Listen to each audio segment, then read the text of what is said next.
안녕하세요. 저는 30대 여성입니다. 이곳에서 여러 사연들을 접하면서 세상 참 많은 일들이 있구나 생각을 했었는데, 사실 저에게 이렇게나 파격적인 일들이 있을 줄이야 생각조차 못했네요. 제 사연을 들려드리고자 이렇게 글을 써보게 되었답니다. 아마 제 이야기를 들으신다면 깜짝 놀라시지 않을까 싶어요.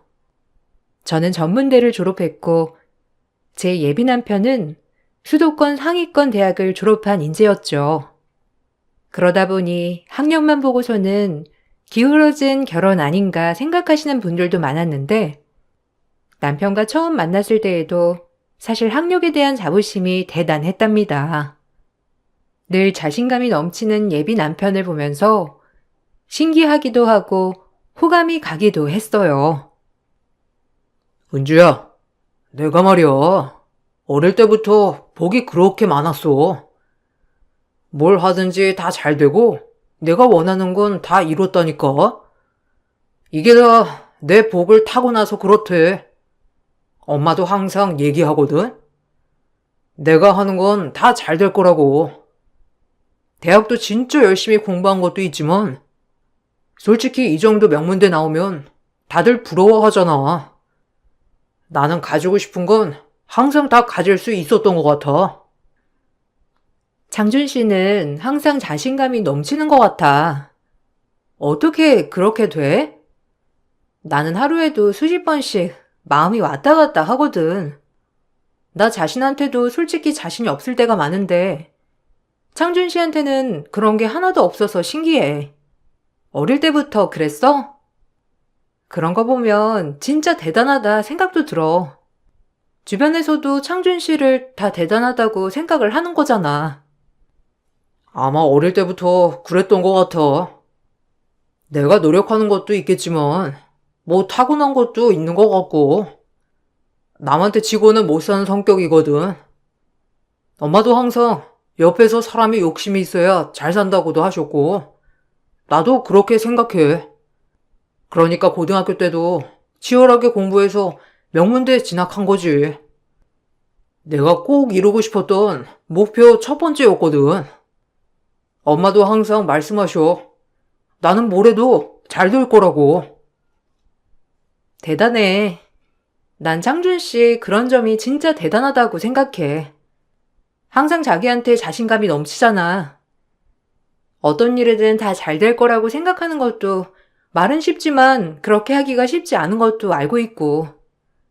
근데 창준 씨는 진짜 자기에 대한 사랑도 넘치고 자신감도 넘치는 것 같아. 어머님께서도 말씀하실 정도면 창준 씨도 그만큼 노력한다는 뜻이겠지. 처음에는 남편이 항상 자신감 넘치는 모습을 하길래 정말 스스로도 노력을 많이 하는 열정적인 사람이구나 생각을 했었어요. 그런데 계속 만나다 보니 그게 아니라 잘 되는 건 본인 덕이고 잘 안 되는 건 남 탓을 하는 거더라고요. 어느 날은 회사 프로젝트를 진행하다가 완전히 실패한 적이 있었어요. 몇 달을 팀원들이 매달리고 매달려서 준비를 했던 거였는데 중간에서 어그러져 진행을 못하게 된 상황이었죠. 그 누구의 잘못이라 볼 수 없었던 일임에도, 그런데도 불구하고 남편은 동료 탓을 하기 시작했습니다. 매일 만날 때마다 프로젝트가 잘 되지 않았던 건 같이 일하는 팀원들이 따라와주지 않았기 때문이라고 하길래 제가 어느 날은 한 소리를 한 적도 있었어요. 아무리 생각해도 우리 팀원들 진짜 이상한 것 같아. 이 악물고 프로젝트에 매달려도 모자랄 판국에 일찍 퇴근하질 않나. 아이디어도 없고 나 혼자서 일 다 했던 것 같다니까. 그렇게 일했는데 결과가 이 모양이니 얼마나 힘이 빠져. 차라리 나 혼자 있으면 잘 됐을 건데. 아무튼 공부도 못하는 것들이 대기업 들어오니까 그러는 거라니까. 아우 진짜. 창준 씨, 근데 다른 사람들도 엄청 노력했다고 하지 않았어? 프로젝트 시작할 때만 해도 창준 씨 팀원들이랑 잘 맞는다면서 말했었잖아. 근데 갑자기 왜 그렇게 말해? 그래도 잘 맞는다고 했으면서. 그리고 이제 프로젝트 끝났으니까 그만 얘기하자. 좋은 일도 아니잖아. 다음에 더 잘하면 되지. 안 그래? 자꾸 꺼내서 얘기하면 기분만 더 나쁘지 뭐. 아니, 내가 아무리 생각해도 기분 나빠서 그래. 다들 우리 프로젝트 다 잘 될 거라고 그랬다니까? 위에서도 다들 기대하고 있었는데, 팀원들이 제대로만 해줬어도, 솔직히 이번 승진은 따놓은 건데, 아쉬워서 그러지. 내 능력만큼 따라주는 직원들도 없고, 그러니까 자꾸 승진은 안 되고, 그러니 답답하니까 자꾸 얘기하게 되는 거야. 에이, 그래도 이번에는 동료들 때문은 아니잖아. 어쩔 수 없이 못 진행하는 거라고 하지 않았어? 저번에 그래서 다들 아쉬워가지고 회식까지 했으면서 너무 팀원들 얘기만 하는 거 아니야? 그래도 같이 고생했던 동료들인데 너무 뭐라고 하는 거 아니야? 장윤 씨, 너무 예민하게 말하는 것 같아. 아니, 지금 너 그 사람들 편드는 거야? 얼굴도 제대로 모르면서 왜 그 사람들 편드는 건데? 솔직히 이번 프로젝트 거의 내 역량 지켜보려고 했던 거란 말이야. 위에서는 승진하려면 이번 프로젝트 잘 마무리해야 한다고 했는데 내가 속상해서 그런 거라니까 왜 너는 그 사람들 편드는 건데? 진짜 어이가 없다, 정말. 너는 내 편을 들어줘야지. 시간이 지날수록 뭔가가 어긋나면 모두 주변 사람들 탓을 하기 시작했고, 전 그런 예민한 편의 모습이 불편했어요. 처음에는 저도 같이 편을 들어주면서 동조해주기도 했지만, 점점 그 정도가 지나칠 때가 많았죠. 그래도 그건 아니라고 지적을 할 때면, 남편은 자기 편을 들어주지 않는다면서 화를 내기도 했어요.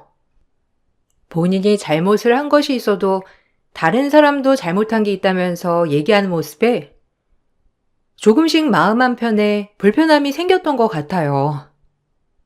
어느 날인가 데이트를 하려고 나갔는데 그 자리에 예비 시모가 와 있었던 적도 있었어요. 그냥 예비 남편과 만나러 나간 자리였는데 갑작스럽게 시모를 보게 되니 굉장히 당황스러웠죠. 그렇지만 남편이며 시모며 대수롭지 않게 생각을 하더라고요. 은주야, 여기 우리 엄마. 한 번 더 보고 싶다고 하셔가지고 같이 왔어. 괜찮지? 엄마가 전부터 한 번 보여달라고 말했었는데 너랑 나랑 둘이서 보는 시간도 별로 없고 그래서 고민하다가 같이 나와봤어. 우리 엄마 예쁘지? 젊었을 때는 완전 연예인 같았다고. 엄마, 인사해. 여기 내 여자친구 은주. 사진으로 봤지? 그래도 실물이 더 낫지 않아? 뭐, 엄마가 생각하기에는 사진이 더 나은 것 같은데 말 놓아도 되지? 아들이 말해서 한 건데 그냥 일반 직장 다닌다고? 그래도 우리 아들은 좀 안정적인 직업 가지고 있는 전문직이 딱 어울리는데 그래도 아들이 좋다고 하니까 한번 얼굴이나 볼까 싶어서 왔어. 부모님은 뭐 하시니? 여기 동네에서 사는 거야? 우리 아들 명문대 나온 거 알고 있지? 대기업 다니니까 쫓아다니는 애들도 정말 많았거든. 은주도 다 알아. 나 좋다던 여자들 많았던 거. 엄마 그래도 여자친구 알뜰하고 욕심도 없고 수더분해서 얼마나 좋은데. 솔직히 얼굴값 하는 애들 널렸잖아. 그런 거 없이 생활력도 강하고 이것저것 야무지게 잘해. 나도 예쁜 애들 많이 만나봤지만 그런 애들은 다 얼굴값 한다니까. 바라는 것만 많고 그래도 은주는 나한테 잘 맞춰주고 착해서 좋아. 엄마가 딱 봐도 그렇지 않아? 뭐 그러네. 그래도 전에 만났던 애들은 키도 크고 몸매도 좋더니만. 대학은 어디 나왔어? 우리 애는 명문대 나와가지고 그래도 우리의 머리는 따라주는 애를 만나야 되지 않을까 싶어서. 나는 뭐 크게 바라는 건 없지만 그래도 이 세를 위해서는 여자도 머리가 좋아야 하지 않겠어?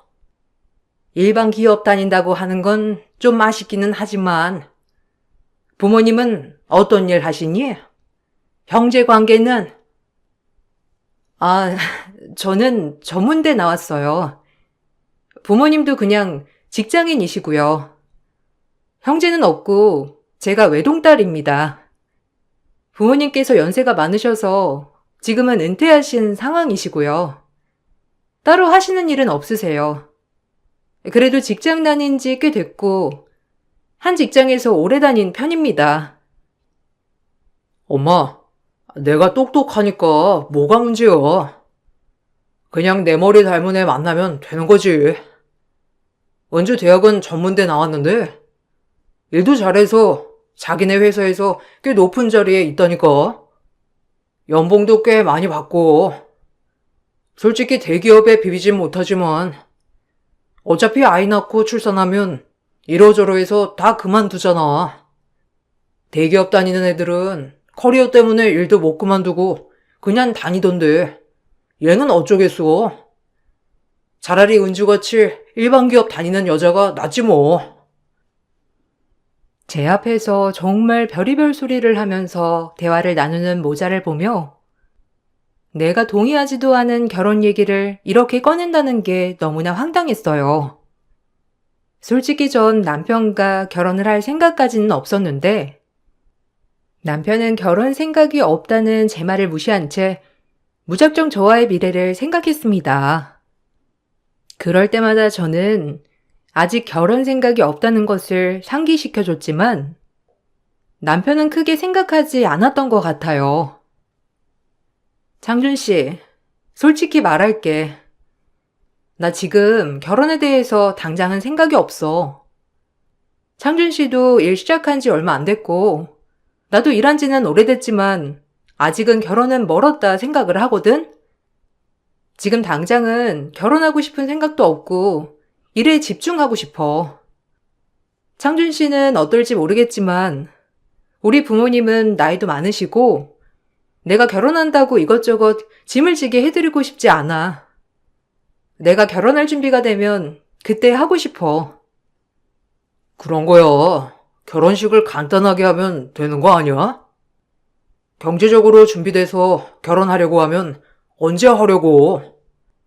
내가 결혼하면서 수억을 가지고 오라고 한 것도 아니고 그냥 결혼만 하자고 하는 건데 너 이렇게 시간 흐르고 나도 나이 들면 그때 결혼은 다른 애랑 하려고 하는 거야? 그건 아니지 않아? 결국에는 1년이고 2년이고 시간 지나면 나랑 결혼할 건데 나중을 생각할 필요가 뭐가 있냐고. 지금 그냥 후딱 하는 게 좋지. 그래도 결혼을 하고 싶다고 해서 바로 할 수 있는 것도 아니잖아. 좀 준비도 되고 갖추어진 후에 하고 싶어. 지금은 당장 가지고 있는 것도 없고 모아둔 돈이라고 해봤자 얼마나 되겠어. 결혼하고 신혼집은? 결혼식 비용은? 신혼여행까지 이런 거 하나하나 생각하다 보면 지금은 너무 이른 것 같아. 나는 양가 부모님 도움 받으면서까지 결혼을 하고 싶은 생각은 없어. 아니, 양가 도움이 뭐가 필요하겠어. 그냥 결혼식만 간소하게 올리면 되는 거지. 거래 허식 없이 결혼식만 올리면 그렇게 돈 많이 드는 거 아니라니까? 어차피 하객들 오면서 축의금 받은 걸로 10대 메꾸면 되는 거고. 우리 살림이야 둘 다 자취하니 한쪽으로 몰아서 옮기면 되는 거고. 아니면 내가 지금 살고 있는 곳에 넌 몸만 들어오면 되는 건데 뭐가 문제야? 나랑 결혼 안 할 거야? 결국에는 나랑 결혼할 건데 1년이고 2년이고 시간 지나서 하는 게 무슨 의미냐고. 차라리 간소하게 시작해서 일찍 살림 합치고 같이 모으면 되는 거지. 안 그래? 너무 그렇게 빡빡하게 생각하면 평생 결혼 못 해. 예비 남편은 어쨌든 결혼식을 간소하게 올리면 살 수 있다고 했지만 사실 예비 남편과 평생을 함께할 수 있을까 하는 걱정과 예비 시모에 대한 부담감도 컸어요. 이 사실을 다 말할 순 없었기에 경제적으로 좀 더 시간을 가졌으면 좋겠다고 했던 것이었는데 제 말을 들어주진 않았죠. 어느 날은 부모님이랑 식사를 하는 자리에 지나가는 길이라며 잠깐 인사를 오겠다고 했어요.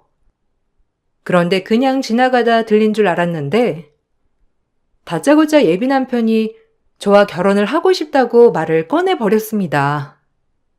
사실 제 부모님께서는 늦게 저를 낳아서 저와는 30살 넘게 차이가 났기 때문에 일찍 결혼하길 바라셨거든요.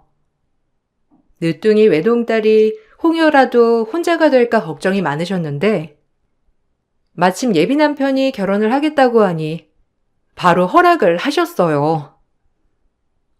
어머님, 아버님, 저 은주랑 결혼하고 싶습니다.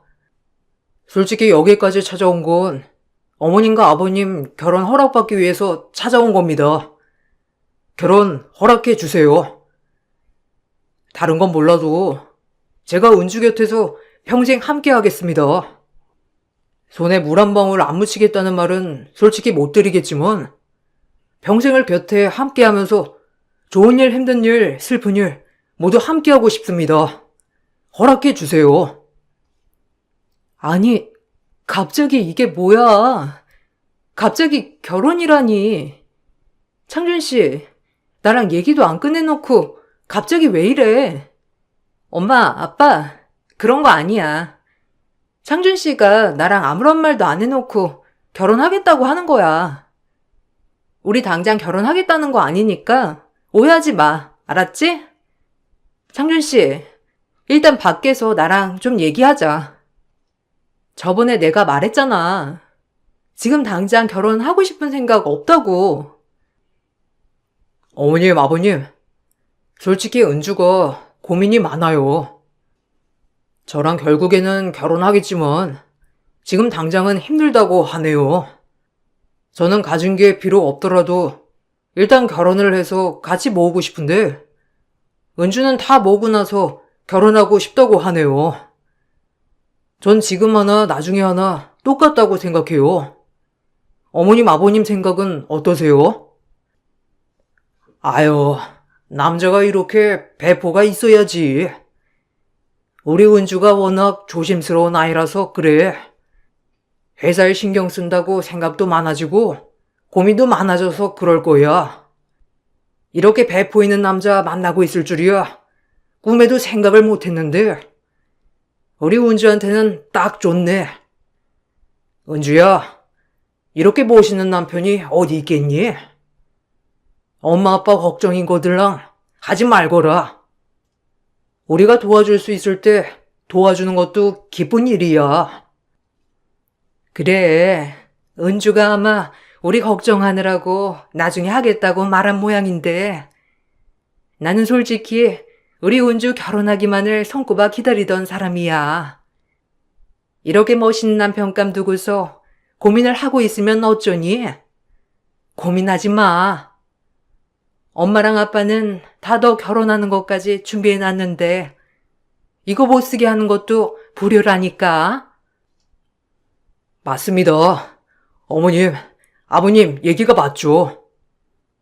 은주가 너무 걱정이 많아서 제가 아무리 밀어붙여도 안 되더라고요. 두 분께서 저 좀 도와주시면 감사하겠습니다. 저는 은주랑 단칸방에서 시작해도 행복할 것 같거든요. 어머님, 아버님이 은주 좀 설득해 주세요. 남편은 뜬금없이 찾아와 부모님 앞에서 결혼을 하겠다며 선언을 했고 부모님은 너무나 좋아하셨어요. 결국 부모님까지 나서서 결혼을 준비하라고 하셨고 전 그렇게 고민을 하다가 그래도 남편을 사랑하는 마음이 컸기에 결혼을 준비하게 되었습니다. 문제는 그 후에 발생했는데 바로 시모가 반대를 한다는 거였죠. 시모는 제가 전문대를 나왔다는 것부터 마음에 들어하지 않았고 아무리 남편이 얘기를 해도 안 듣는지 한 번은 저에게 시모를 설득하러 같이 가자고 말을 하더라고요. 그래서 시댁에 찾아갔는데 가자마자 시모는 저에게 무릎 꿇고 빌라면서 말을 꺼냈습니다. 솔직히 우리 아들 정도면 너보다 훨씬 더 잘난 며느리 맞이할 수 있는 거 알지? 내가 너랑 결혼한다고 하길래 이렇게 머리 싸매고 누웠어. 우리 아들 내가 애지중지 키웠는데 그면서 고생 한번 안 시키고 키웠는데 얘가 도대체 무슨 생각인지 너랑만 결혼하겠다고 그 고집이니? 너는 우리 아들이랑 꼭 결혼을 해야 되겠니? 어머님, 어떤 게 마음에 걸리시는지 말씀을 해주시면 제가 고칠 수 있는 거면 고치겠습니다. 사실 저도 결혼에 대해서 확신을 가지고 있었던 건 아니었지만 창준 씨도 좋은 사람이기 때문에 마음을 바꾼 거였거든요. 어머님께서 이렇게 머리 싸매고 누우실 정도로 반대를 하신다고 하니 제 입장에서는 지금이 때가 아니라고 생각도 드는 것 같아요. 뭐? 너 지금 우리 아들이랑 결혼할 생각으로 네가 밀어붙였던 거 아니라는 거니? 얘가 지금 뭐라고 하는 거야? 아들, 지금 이런 애랑 결혼을 해야겠어? 엄마는 솔직히 이런 기센 애랑은 너랑 안 어울린다고 생각해. 엄마가 누누이 말했잖아. 첫인상부터 싸하고 너랑 잘 안 어울린다고. 근데 계속 이렇게 만나서 결혼까지 굳이 해야 되겠니? 결혼까지 확신도 없다는 애랑?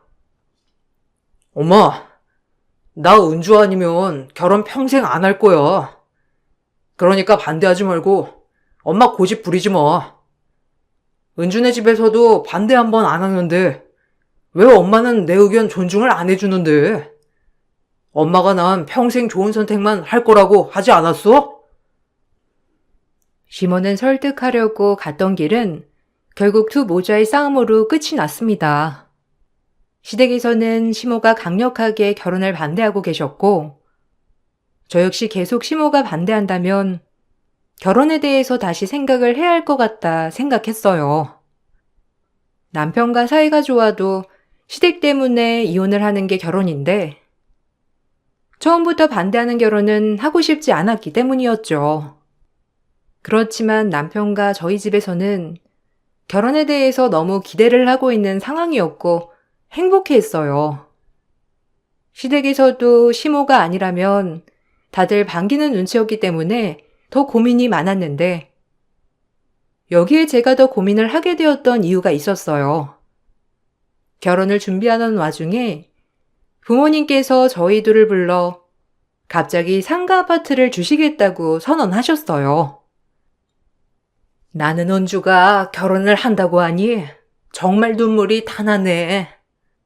슬퍼서 그런 게 아니고 너무 기쁘고 행복해서 말이야. 아직 식장 들어간 것도 아닌데 벌써부터 이렇게 설레니 어쩌니? 내가 결혼할 때보다 더 기분이 좋은 것 같아.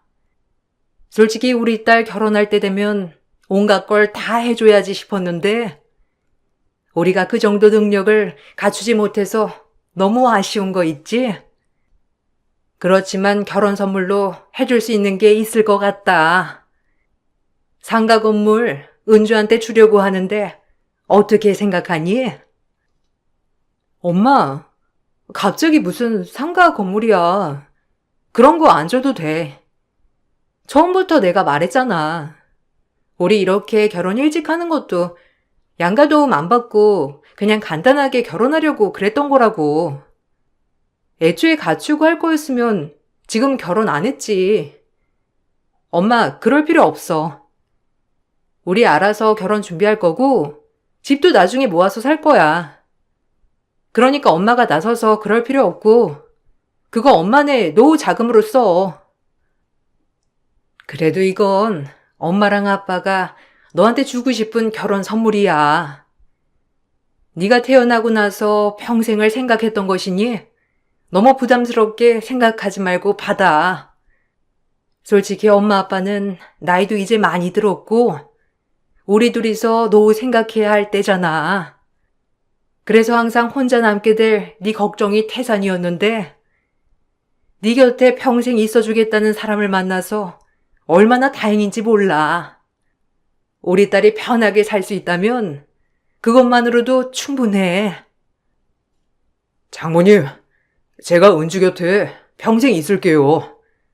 은주야, 장모님 장인어른이 평생을 준비한 선물인데 이걸 거절하는 것도 예의가 아니야.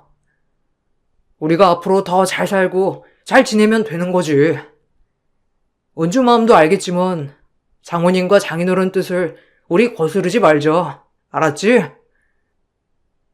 전 끝까지 엄마 아빠가 주시는 선물을 거절했지만 남편은 은근히 그 상가 아파트를 받으면서 좋겠다고 생각을 하는 듯 했어요. 부모님께서 상가 아파트를 주시겠다고 한 이후부터 남편은 저를 볼 때마다 어떻게 할 건지 물어보곤 했죠. 그렇게 저도 고민을 하고 있던 어느 날 갑자기 시모가 저를 호출했습니다. 무슨 일인가 해서 가보니 시모는 갑자기 상가 아파트를 누구 명의로 할 거냐 묻더군요. 그래도 실속 없는 집안이라 생각했는데 어느 정도 갖추어진 게 있는가 보네. 아들이 너 상가 아파트 받는다고 했었는데 넌 왜 그걸 받지 않겠다고 해? 부모님이 결혼 선물로 주시는 건데 그건 그렇다 치고 상가 아파트 받으면 당연히 우리 아들 명의로 할 거지? 원래 그런 건 남편 명의로 해야 잘 사는 거야. 괜히 여자 명의로 하면 좋지 않거든. 왜 그걸 예비 남편 명의로 해야 하죠? 그리고 처음부터 그걸 받을 생각이 없어요. 부모님이 평생 동안 모으신 돈으로 구입하신 것이고 그 돈으로 노후를 준비하라고 전 그걸 받지 않을 거예요. 그래서 어머니도 그에 관해 말씀하지 말아주셨으면 좋겠어요. 저희 처음에 시작할 때도 말씀드렸지만 결혼 준비는 모두 반반으로 할 거예요. 아니 얘가 진짜 미쳤나? 그걸 왜 안 받아? 너도 그 상가 건물 안 받으면 나 우리 아들이랑 결혼하는 거 허락 안 할 거니까 그렇게 알아. 안 그래도 모자란 애 들어온다고 내 속이 말이 아닌데 어디서 배우지도 못한 애가 아무것도 안 가지고 온다는 게 말이나 되니? 너랑 우리 아들이랑 어울리기나 해? 어처구니가 없어서? 그 상가 아파트 가지고 오면 내가 너 며느리로 받아들여 줄 테니까 그렇게 해. 그 건물을 받느냐 안 받느냐가 결혼을 결정하는 거라면 전 애초에 결혼을 선택하지 않았을 거예요. 제가 그 건물 받으려고 결혼하는 줄 아세요?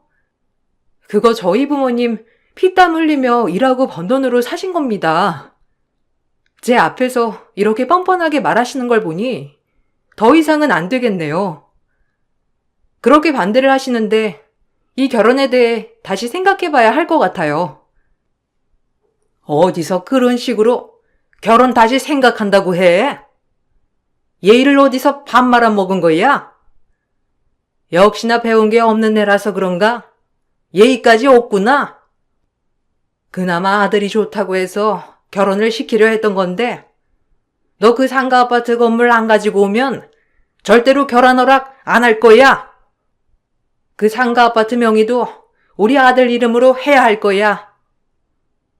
그럴 필요 없을 것 같네요. 당신 아들이랑 나 결혼하지 않을 겁니다. 제가 못 빼먹었을진 모르지만 도리는 알아요. 그런데 아줌마며 아들이며 도리는 모르는 사람들인 것 같네요. 그런 집안의 며느리가 되는 거 저 용납 못합니다. 그렇게 시모의 말에 크게 화를 내고 나가려고 하는 걸 잡은 건 부랴부랴 들어온 남편이었죠. 남편은 허겁지겁 들어오더니 시모에게 저도 몰랐던 사실을 털어놓더라고요. 전 남편의 말을 듣고서는 너무 황당하고 어이가 없었습니다.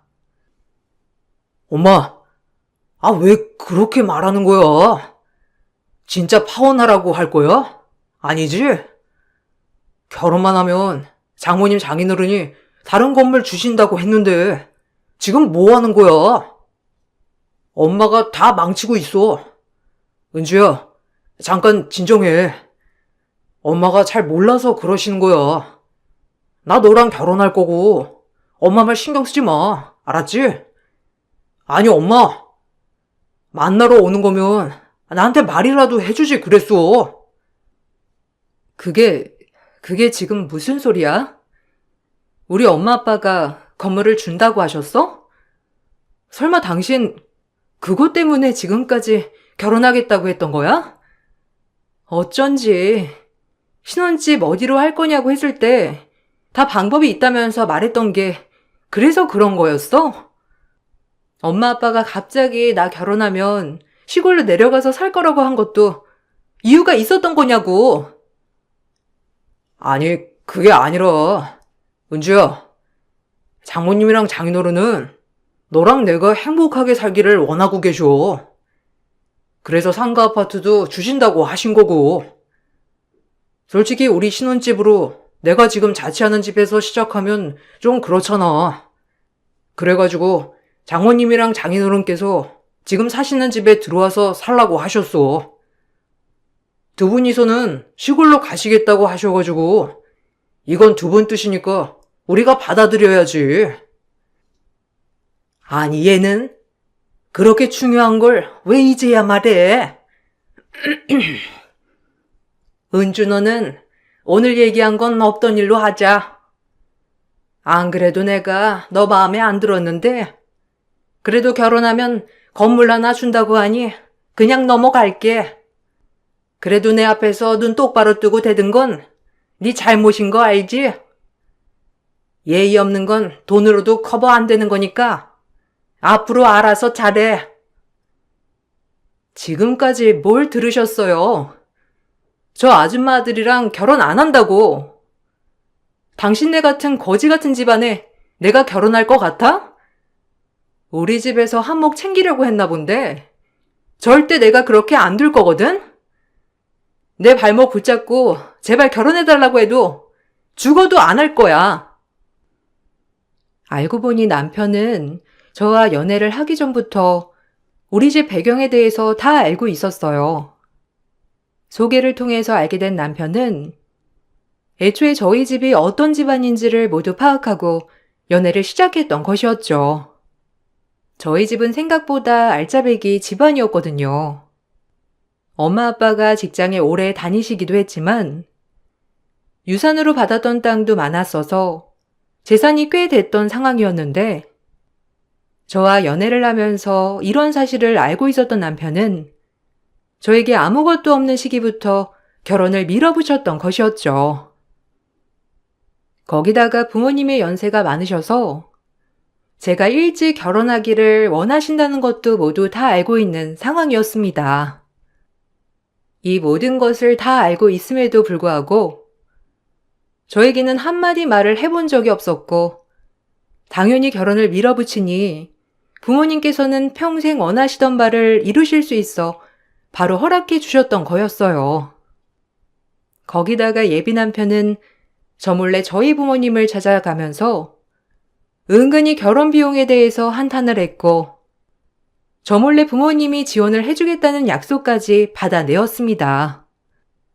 딸의 행복을 위해서라면 가지고 있는 걸 다 내놓을 수 있었던 부모님의 마음을 이용했던 것이었죠. 이 사실을 모두 알고 나서 전 파혼을 선언했는데 예비 남편은 나중에 뻔뻔하게 연락을 해왔어요.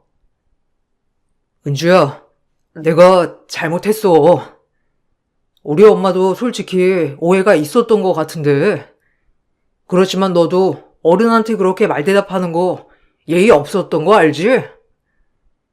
그날 엄마 앞에서 그렇게 똑바로 대든 것도 솔직히 어른들 입장에서는 화날 수밖에 없는 상황이야. 엄마가 화나서 그냥 감정적으로 대처한 건데 솔직히 이건 둘이 똑같이 잘못한 거니까 이제 그만하자. 뭘 그만하자는 거야. 내가 도대체 뭘 했다고. 당신이랑은 앞으로도 같이 지내고 싶은 생각 없거든? 연락 좀 하지 마. 그 얘기하려고 전화 받은 거야. 당신이랑 결혼? 아니, 연애도 하고 싶지 않아. 지금껏 날 속이고 우리 부모님 꼬드겨서 재산 가로채려고 했니? 결혼 비용 반반 내자고 해놓고서는 당신은 우리 부모님한테 돈 받아서 결혼 준비하려고 했어?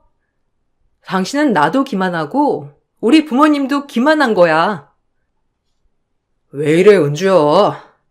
너 지금 너무 감정적이야. 어머님, 아버님이 우리 파혼한다는 소식 들으시면 얼마나 충격받으시겠어. 연세도 많으신데. 하나밖에 없는 외동딸 결혼하는 게 소원이라고 하시는데 꼭 그렇게 감정적으로 나와야 되겠어? 부모님을 생각해. 은주 너 파혼한다고 하면 누가 제일 충격받을까? 솔직히 이건 너무 감정적인 대처인 것 같아. 개소리 하지 마. 난 우리 부모님 생각해서 이러는 거니까. 부모님이 평생 피땀 흘려서 벌어둔 돈 아무 상관없는 남한테 다 퍼주게 생겼는데 뭐? 감정적? 거지 같은 게 들러붙을 생각하지 말고 당장 떨어져. 너한테는 한 푼도 쓰고 싶은 생각 없으니까. 파혼 책임은 너한테 있으니까 예식장이며 스드메며 위약금 네가 다 내. 아니, 그걸 왜 내가 다 내? 그리고 우리 파혼할 거 아니잖아. 은주야, 너 지금 갑자기 엄마랑 다퉈서 그런 건데 너무 극단적으로 생각하는 거 아니야? 결혼이 장난도 아니고 갑자기 안 한다고 하면 어떡해? 엄마도 이제는 너랑 결혼하는 거 허락하신대. 그러니까 너무 감정적으로 하지 말고 나랑 한 번만 더 얘기해보자. 알았지? 내가 건물 갖고 싶어 해서 그래? 알았어. 나 건물 안 받아도 되니까 파혼하자는 소리 좀 그만해. 연기 좀 그만해. 내가 너랑 왜 결혼하니? 거지 같은 게. 건물 갖고 싶어 해서 그렇다고? 그래, 맞아. 니까짓 게 뭔데 우리 집 재산을 넘봐. 네가 우리 집 재산에 뭘 한 거 있다고. 내가 너랑 결혼 안 하면 평생 혼자 살아야 한다고 해도 너랑은 안 살아. 알았니? 너 그 거지 같은 피 닮은 애 낳을까봐 겁나서라도 너랑은 결혼 안 해. 끝까지 제가 왜 파혼을 하게 되었는지 이해도 하지 않는 사람과 더 이상은 대화를 나누고 싶지 않았고, 그렇게 전 파혼을 하게 되었어요. 예비 남편이었던 사람은 마지막까지 본인이 왜 파혼을 당해야 하는지 인정하지 않았고, 제가 너무 감정적이라 그런 것이라며 주변에 말하고 다녔더라고요. 그 말을 듣고선 전 제가 아는 모든 사람에게 예비 남편과 파혼하게 된 이유를 알렸습니다. 그제야 주변에서도 그동안 이상했던 예비 남편의 행동에 대해서 저에게 말을 해주더라고요. 저와 결혼을 계획하면서 예비 남편은 처가댁에서 건물을 받게 되었다고 이리저리 자랑을 했던 모양이더라고요. 그러면서 결혼을 하면 거지 같은 회사 때려치우고 집에서 살림할 거라며 말까지 했다더군요. 참 철없고 생각 없는 사람이었어요. 전 파혼을 하면서 파혼 사유를 예비 남편에게 있다는 것을 묻고 위자료 청구를 했습니다. 당연히 그간 저에게 예비 시모가 보내왔던 메시지, 통화 녹음이 있었기에 증거로 제출할 수 있었고, 그렇게 파혼에 대한 위자료는 예비 남편이 다 부담하게 되었어요. 몇 개월이 지나고 예비 남편의 소식을 듣게 되었는데, 회사에서 신입으로 들어온 어린 여자 직원에게 저에게 한 것처럼 결혼을 밀어붙이다가 회사에 소문이 나게 되었고, 거의 회사 내에서 왕따라는 소식을 듣게 되었어요. 그 신입 여자 직원도 집안이 꽤 잘 산다고 하더라고요. 사람 본성은 달라지지 않는구나 생각을 하면서 그때 파혼하길 참 잘했다 생각을 하고 있답니다. 처음 파혼을 선언했을 때에는 슬퍼하셨던 부모님께서도 나중에 자초지종을 말씀드리니 인정하시고 저를 위로해 주셨어요.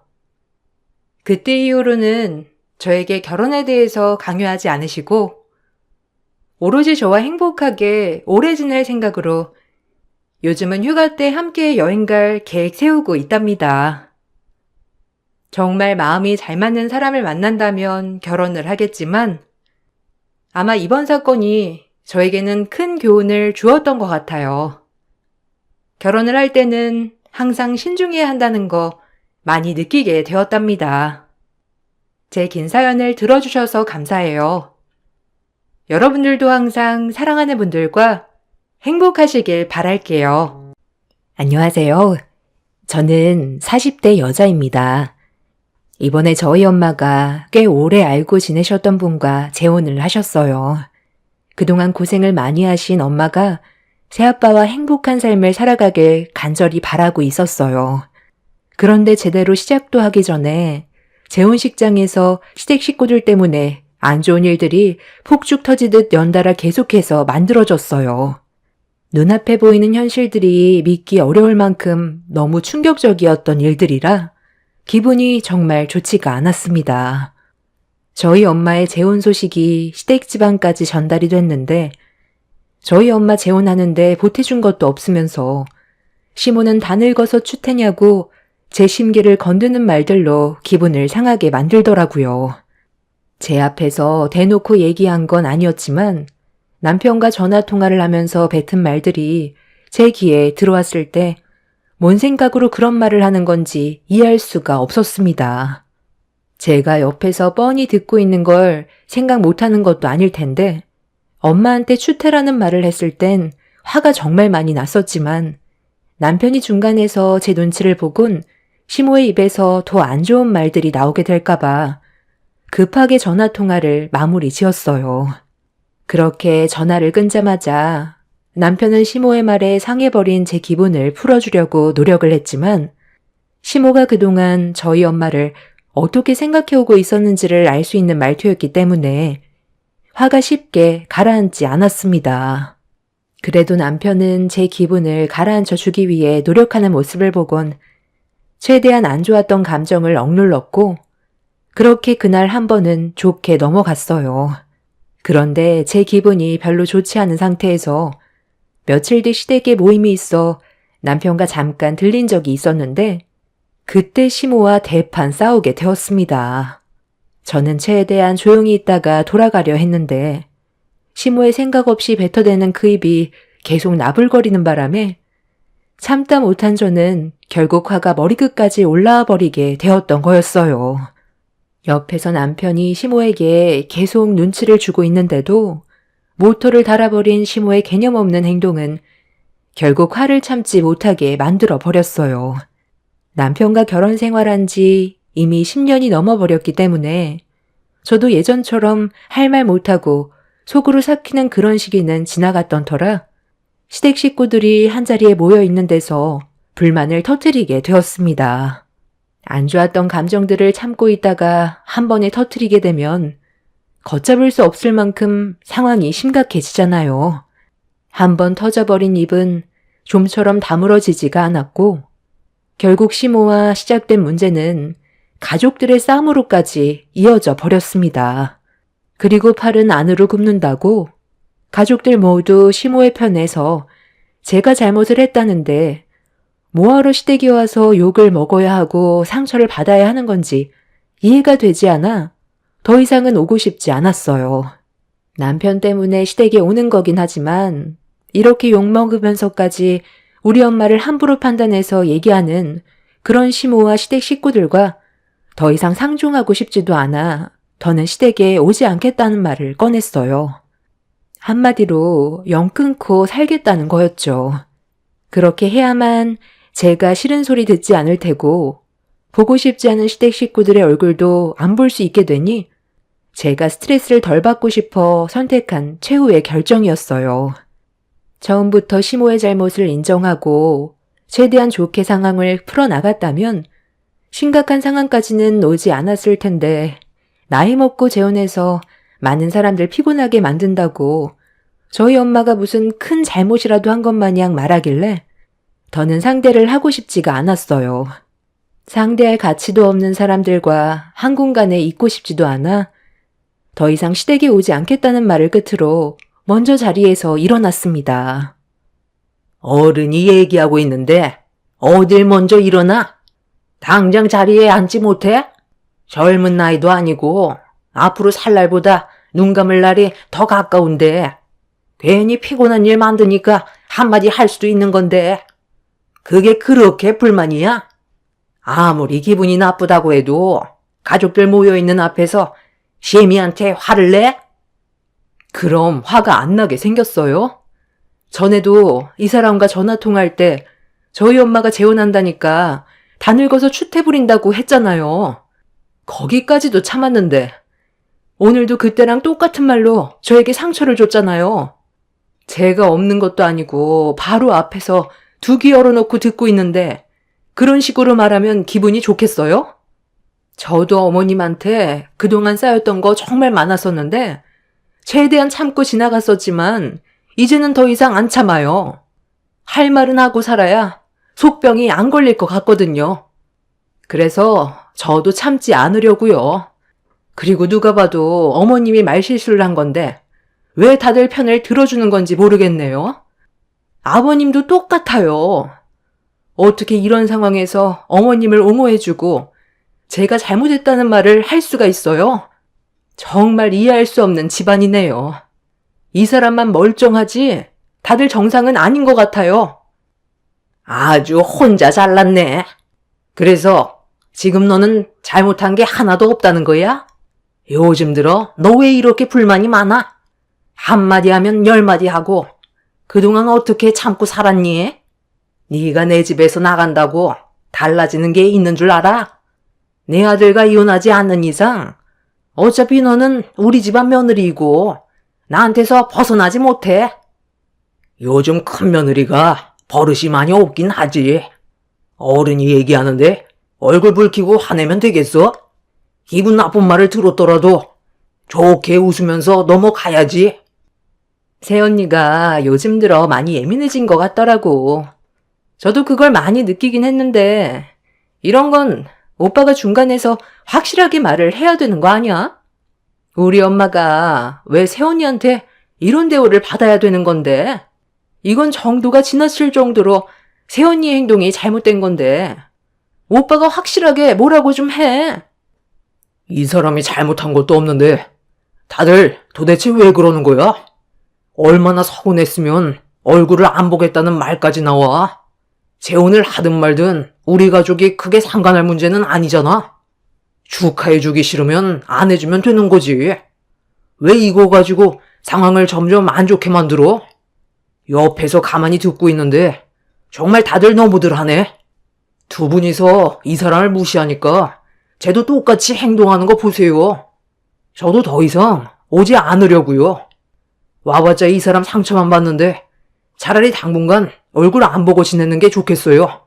서로 안 좋은 감정으로 계속 만나봤자 좋을 거 하나 없잖아요. 그럼 할 말 끝났으니까 저희는 먼저 돌아가 볼게요. 시댁 식구들 모두 정상이 아니었지만 그래도 남편은 제 편이라 어느 정도 위안을 삼을 수 있었습니다. 그렇게 저희 부부는 시댁에서 나와 곧장 집으로 돌아왔어요.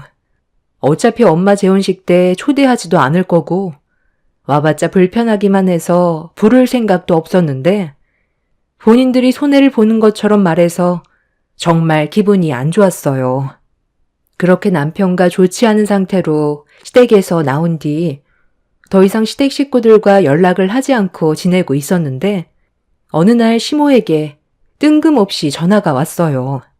당연히 받지 않을 생각이었고 그냥 무시하고 있었는데 뒤이어 시부에게 전화가 왔어요. 어차피 받지 않을 생각이었기 때문에 신경 자체를 쓰지 않았는데 신우에게도 전화가 왔습니다. 당분간 어떠한 연락도 하지 않고 받지도 않겠다는 말을 하고 시댁에서 나왔었는데 무슨 이유 때문에 쉬지 않고 전화를 계속해서 시도하는지 이해할 수가 없었어요. 그래서 한참의 고민 끝에 다시 걸려온 시모의 전화를 받아보게 되었죠. 쓸데없는 말을 한다면 그냥 바로 끊어버릴 생각을 가지고 있었습니다. 그렇게 시모의 전화를 받는 순간 저에게 들려온 첫마디는 남편의 교통사고였어요. 순간적으로 너무 놀라 남편이 왜 교통사고를 당했는지 물어봤는데 제가 알지 못했던 상황을 듣게 된 터라 급하게 병원으로 향하게 되었습니다. 남편이 저와 상의 한마디도 없이 시댁에 갔던 건 시댁 식구들이 저에게 상처를 준 행동에 대한 잘못을 인정하고 좋은 관계로 회복시키려고 시댁에 혼자 간 거였어요. 그런데 시댁 식구들의 계속되는 개념 없는 행동에 남편의 의도와는 다르게 좋은 방향으로 가기는커녕 오히려 더 상황이 심각해졌고 남편과 시댁 식구들과 언성을 높이면서 심각하게 말다툼을 하게 되는 일이 생기게 된 거였어요.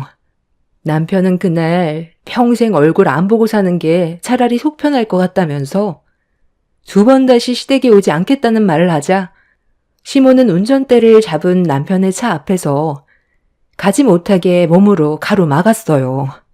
남편은 차를 돌려 나가려는 순간 또다시 차 앞으로 뛰어든 시모 때문에 피하려다 교통사고가 나게 된 거였어요. 다행히 큰 부상은 아니었지만 논두렁에 빠져버린 차량의 수리비가 상당히 많이 나오게 되는 안 좋은 일이 생겨버리게 된 거였죠. 남편이 다쳤다는 소식에 급하게 병실 문을 열고 들어갔는데 시댁 식구들이 전부 다 저를 노려보고 있었어요.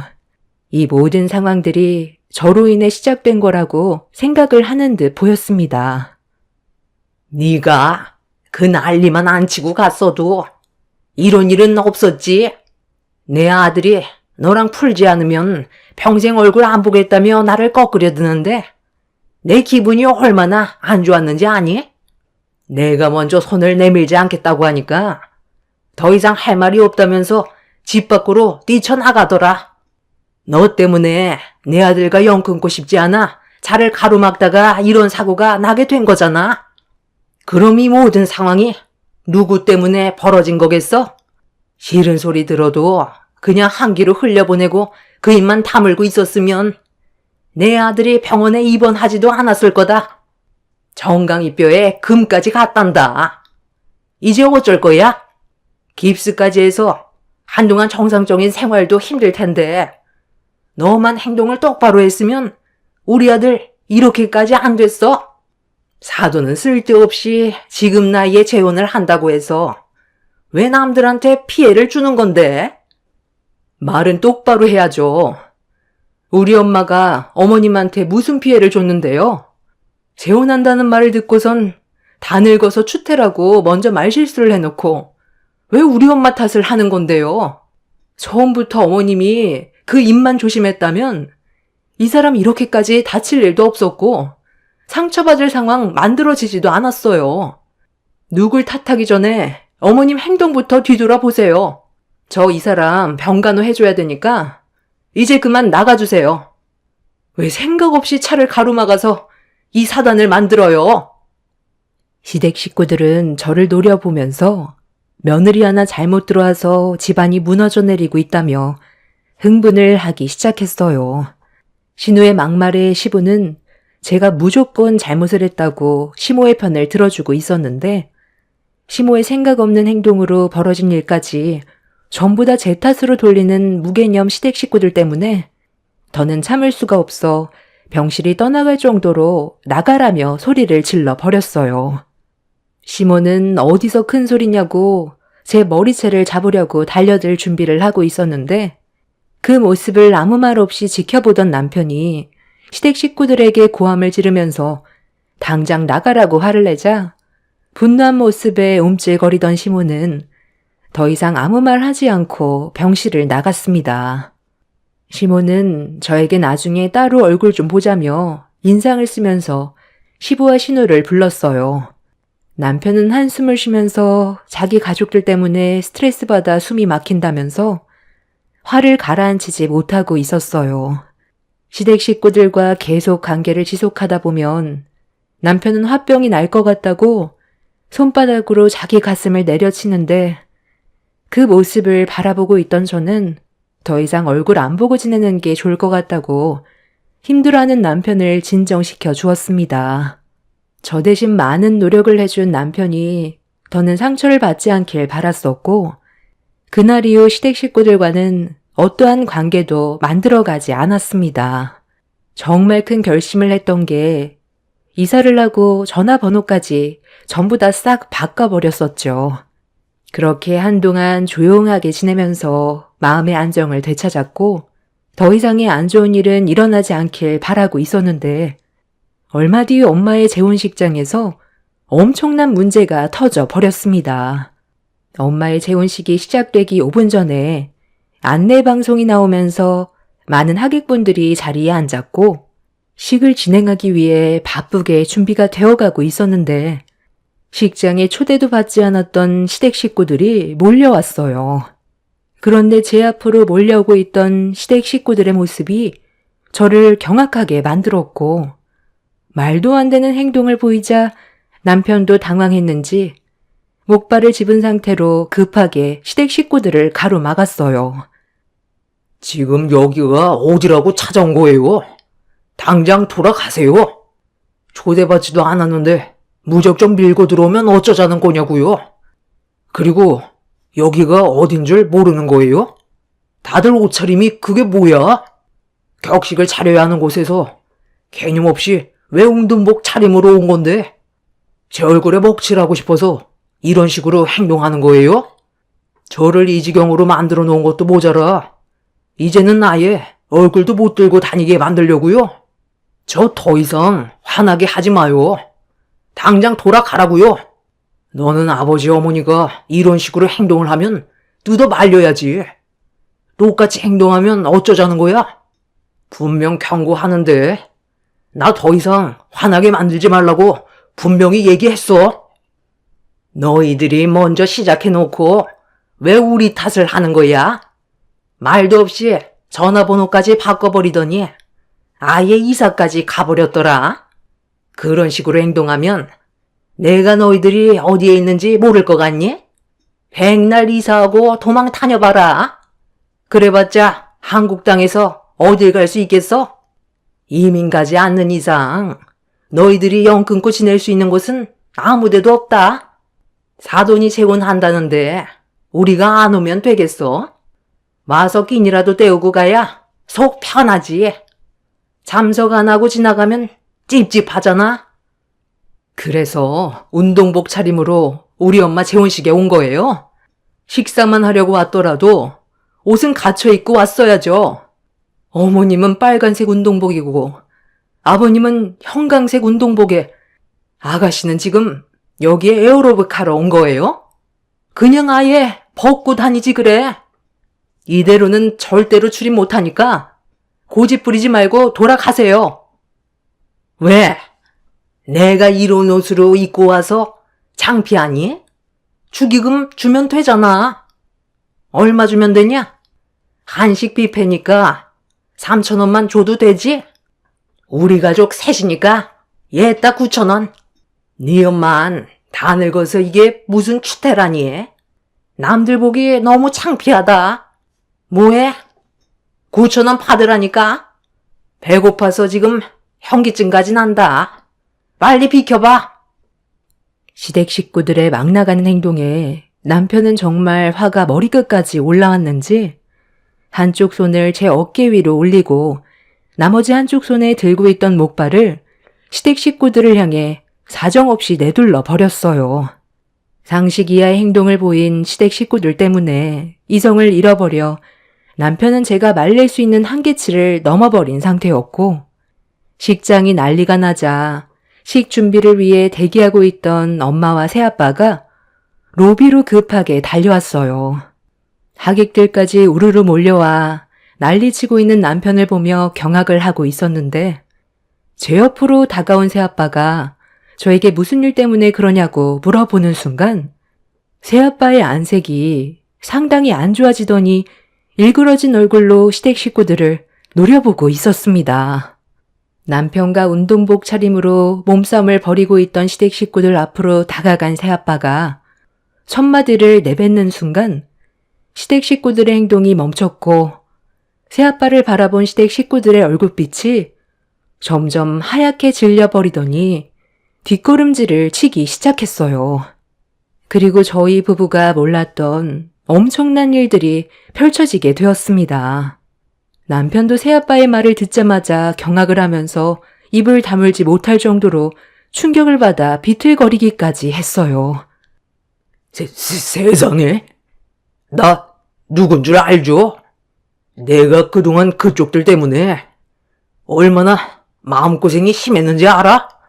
하필 그때 CCTV가 고장이 나서 수리 중이었는데 당신들 때문에 다른 사람들까지 의심을 하게 될 정도로 정신적인 충격에서 벗어나지 못하고 있었다고. 그런데 여기에서 만나게 될 줄 상상도 못했네. 도대체 무슨 말을 하는지 저희는 잘 모르겠는데요. 사람 잘못 본 거 아니에요?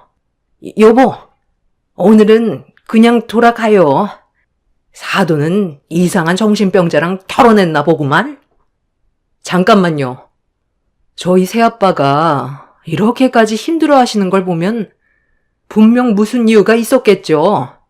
숨기는 게 있는 거죠? 제가 모르는 뭔가 있으니까 경찰에 신고까지 했다잖아요. 비가 억수로 내리던 날, 저 사람들이 우리 식당에 온 적이 있었다. 그때도 저 운동복 차림으로 왔었지. 그때 룸 안에서 식사를 하고 싶다고 하길래 자리를 만들어줬고, 그렇게 주문해서 먹은 음식이 50만 원어치 될 거다. 전날의 누전으로 인해 CCTV가 고장이 나서 수리기사가 오기 전이었고, 그날 비도 많이 내려서 손님도 거의 없었던 상황이라 셋이서 50만 원어치의 식사를 해서 식당 분위기가 다시 밝아졌었는데, 때마침 CCTV 수리기사가 왔길래 CCTV 위치를 알려준 뒤 실시간으로 녹화되고 있는 본체가 있는 곳으로 같이 자리를 옮겨 홀이 비어있던 상황에서 수리가 끝나고 다시 홀로 돌아와 보니 룸 안에 있던 손님들이 한 분도 안 보이더라고. 처음에는 화장실에 간 줄 알고 기다리고 있는데 한참의 시간이 지나도 손님들이 안 오는 거야. 그래서 직원들에게 물어보니까 잠깐 화장실을 다녀오겠다며 자리를 비웠었다는 것만 알고 있었지. 다른 손님들 신경 쓰느라 룸 안에 있던 손님들이 들어왔는지는 못 봤다고 상황을 설명하길래 느낌이 별로 안 좋아서 화장실을 가봤었거든. 그런데 불안했던 느낌은 예상대로 맞아 떨어졌고, 결국 그 사람들은 음식값도 안 내고 우리 일식 식당에서 고가의 참치 요리와 비싼 횟감들을 50만 원어치나 먹어치우고 잠적해 버렸던 거야. 그날이요, 엄청난 충격을 받아 손님들이 계산도 하기 전에 식당을 나가게 되면 불안해서 감시까지 하게 될 정도로 정신적인 충격을 받고 있었는데, 경찰들도 그날이 비가 너무 많이 와서 다른 CCTV에 녹화되어 있던 영상에서 얼굴을 알아보는 게 힘들다며 어려움을 겪고 있었고, 그렇게 시간만 잡아먹고 있었는데 여기서 우리 식당 음식을 무전 취식한 사람들을 보게 될 줄 꿈에도 몰랐네. 새아빠의 말에 옆에 계시던 엄마와 저희 부부는 경악을 했고, 시댁 식구들은 아니라며 생사람 잡는다고 발뺌했지만 이미 시댁 식구들은 말투에서부터 떨림이 왔었고, 새아빠는 그 자리에서 경찰서에 신고를 했어요. 신우와 시부모는 새아빠가 경찰서에 신고했다는 말을 하자 화들짝 놀라더니 뒷걸음질 치다가 도망을 치려 했지만 새아빠의 하객분들이 시댁 식구들을 붙잡았습니다. 그리고 잠시 뒤 경찰들이 도착해 조사를 받았는데 상황이 심각해지자 결국 그 자리에서 모든 걸 솔직하게 털어놓게 되었고 새아빠에게 용서를 구하기 시작했어요. 그런데 여기에서 또 다른 문제가 터지기 시작했습니다. 최근 들어 무전 취식하고 도망치는 가족이 있어서 신고가 꽤 많이 들어와 사건을 수사하던 도중 다른 CCTV에 찍혀있던 인상착의와 많이 비슷하다는 말을 듣게 되었습니다. 결국 신우와 시부모는 경찰의 조사를 받기 위해 경찰서로 향하게 되었고 엄청난 범죄를 저질렀다는 걸 들을 수 있었어요. 신우와 시부모는 새아빠의 식당에서 처음엔 정말 외식을 하러 갔었는데 CCTV가 고장이 났다는 말을 듣곤 시모가 비싼 돈 주고 음식을 맛있게 먹긴 했었지만 돈을 지불하기에는 너무 부담스러워 CCTV도 꺼져 있으니 도망치자는 말에 시부와 신우가 처음에는 반대를 했었지만 시모가 먼저 화장실을 가면 뒤따라 나오라면서 시부와 신우에게 시킨 거였어요. 그렇게 음식값을 지불하지 않고 처음으로 무전 취식을 하게 됐었는데 그 계기로 인해 점점 대담해졌고 CCTV가 없는 식당들만 골라잡아 무전 취식을 하기 시작했던 거였어요. 그렇게 반복적인 범행을 지속적으로 저지른 횟수가 무려 50번이 넘는다는 걸 알게 되었고 이 문제로 피해를 보게 된 음식점 사장님들이 시댁 식구들 상대로 소송을 제기하면서 상황은 상당히 심각해지게 되었습니다. 무전 취식의 행위가 상습적이고 고의성이 인정될 경우 형법상 사기죄가 적용이 될 수 있다는 말을 듣게 되었는데 죄가 적용이 되면 10년 이하의 징역 또는 2천만 원 이하의 벌금을 물릴 수 있다는 충격적인 말을 들을 수 있었습니다. 꼬리가 길면 밟힌다는 걸 알면서 지속적으로 행동했다는 게 이해할 수가 없어요.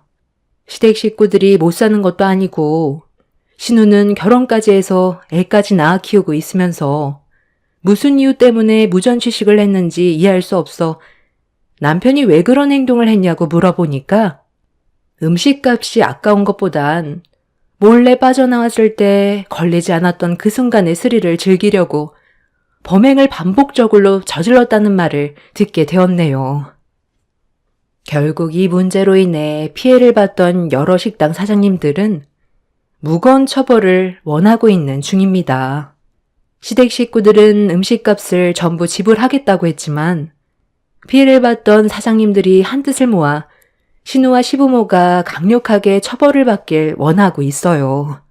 결국 무전 취식으로 인해 징역을 면하지 못할 정도로 엄청나게 일이 커져버리게 되었고 상황이 정말 안 좋으면 형이 길어질 수도 있는데 자신들의 잘못이 엄청나게 크다고 생각하지 않는 시댁 식구들의 행동이 판사에게 상당히 안 좋게 보이고 있어서 문제가 좀 더 심각해지고 있는 중입니다. 아마 형벌은 무거워질 것 같고 징역은 면할 수 없을 것 같네요. 신우도 정말 생각 없지만 시부모는 다 늙어서 이게 무슨 추태인지 모르겠어요. 저희 엄마 재혼한다고 욕할 게 아닌 본인들부터 되돌아봤으면 좋겠습니다. 제 사연 들어주신 분들 점점 추워지는 날씨 건강 조심하시고 오늘도 아무 사고 없이 무사히 가정의 곁으로 돌아가시길 바랍니다. 감사합니다. 안녕하세요. 하루하루 바쁘고 소중하게 살고 있는 50대 중반 여성이에요. 뭐 하나 아쉬울 것 없던 전 딱 하나 남들보다 늦은 결혼을 하였어요. 공부하랴, 장녀로서 집안 일으키랴, 일하랴 늘 바쁘고 허덕이는 삶을 살다 이제 여유가 있어지니 어느덧 나이를 먹었죠. 늦은 나이라 부모님도 조급해하시고 저 역시 주변 친구들이 다 시집을 간 통에 마음이 조급해졌어요. 딱히 비혼주의가 아니었기 때문에 하루라도 빨리 좋은 짝을 만나 결혼을 하고 싶었거든요. 그러던 찰나 운명인지 잘 아는 이웃 지인을 통해 남편을 만나게 되었는데 듣기로는 본인 사업을 하고 있다고 하였고 남편의 어머님과 잘 아는 사이라며 절 소개해 주었죠. 처음 만났을 때 깔끔하고 젠틀한 느낌이 나는 남편에게 참 호감이 갔고 그렇게 저흰 결혼을 하게 되었어요. 사업을 한다곤 하지만 벌이가 넉넉하지 못한 남편이었기 때문에 저희 부모님께서는 걱정이 이만저만이 아니었습니다. 김서방이 네가 말한 대로 착하다고 하지만 그래도 남자가 어느 정도 능력은 갖춰야 하는 건데 아무리 사업을 한다곤 하나 딱히 얘기 들어보면 별로 벌이가 넉넉한 것 같지도 않고 너도 지금 이 자리까지 오느라 무진장 애썼는데 그래도 너보다 능력 있는 남편 만나서 더 잘 살길 바랐던 거지 아빠는. 아빠가 해준 게 없으니까 더 미안하기도 하고. 김서방 착하잖아. 내가 버는데 뭐. 남자가 돈만 많이 벌면 뭐해? 가정적이지도 못하고 밖으로만 싸돌아다니면 다 말짱 꽝이지. 그래도 가정적이고 나밖에 모르니까 전 이거 하나만 봐요. 돈이야 나도 있는데 뭐. 너무 걱정 마. 나 행복해. 네가 행복하다고 하면 괜찮은데 젊어서 네가 고생을 그렇게 했으니까 그래서 하는 말이다. 그래, 네가 좋다는데 뭐. 어렸을 때부터 지금까지 제 힘으로 모든 걸 잃었기 때문에 아빠는 저보다 더 능력 있는 남편을 만나서 이젠 좀 내려놓고 편하게 살길 바라셨어요. 하지만 제가 남편을 사랑한다고 하자 아빠는 제가 좋아하는 사람이라고 두 팔 벌려 환영해 주셨어요. 내가 호강시켜 줘야 하는데 번번이 가장 노릇도 잘 못하는 것 같아서 미안하네. 내가 꼭 성공해서 호강시켜 줄게. 에이, 이제 막 시작한 스타트업인데 뭘. 노력하면 빛을 볼 거야. 내가 당신 금전적인 거 보고 결혼한 것도 아닌데 뭐. 걱정 마. 그래도 비전 있는 회사니까 당신은 나만 믿고 따라오면 돼. 내가 당신 다 그만두고 편히 쉬게 해줄 테니까. 말이라도 고마워. 그래도 너무 무리하지 마. 난 지금처럼 당신이 변하지 않는다면 지금도 행복하니까. 내 맘 알지? 사실 늦은 나이에 결혼이기도 하고 제가 능력이 있었기 때문에 남편 될 사람은 마음이 따뜻하고 심성이 고운 남편을 맞이하고 싶었어요. 그 취지에 부합했던 것이 남편이었고 고민하지 않고 결혼을 진행한 것이었죠. 저희 부모님들은 그래도 어느 정도 갖춘 남편을 데려오길 내심 원하셨지만 제가 좋다고 하니 흔쾌히 남편을 좋은 마음으로 받아들여 주셨답니다. 전 어려서 여유 있게 자라지 못한 탓에 악자같이 공부만 했고 한의대를 졸업한 한의사였어요. 그리고 일찍이 일을 시작해 조금 유명해져 돈을 여유 있게 벌게 되었고 돈을 번 뒤에는 가장 먼저 아파트 하나와 상가 오피스텔 건물을 하나 매입했어요. 맨 땅에 헤딩하기 쉽지 않았을 텐데 우리 딸 너무 대견하다. 아빠가 해주지 못한 것을 혼자 해결하다니 멋있어. 아니야. 아빠가 나 강인하게 키워주셨잖아요. 그러니까 다 아빠 덕이지. 고마워요. 나 이제 더 열심히 살 거야. 이젠 좀 내려놓고 네 인생을 살아. 좀 쉬엄쉬엄. 어려서부터 너무 일만 하고 공부만 했잖니. 아빠 소원이야. 장인어른, 저만 믿으세요. 제가 민주 정말 고생 안 되게 더 노력하고 열심히 앞으로 나아갈게요. 걱정 푹 놓으세요. 자네만 믿겠네.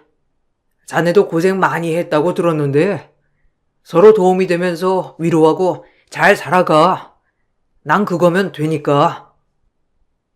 아빤 제가 큰 성공을 하자 정말 기뻐하셨고 오히려 제 남편에게 저를 잘 부탁한다며 덕담도 많이 해주셨어요.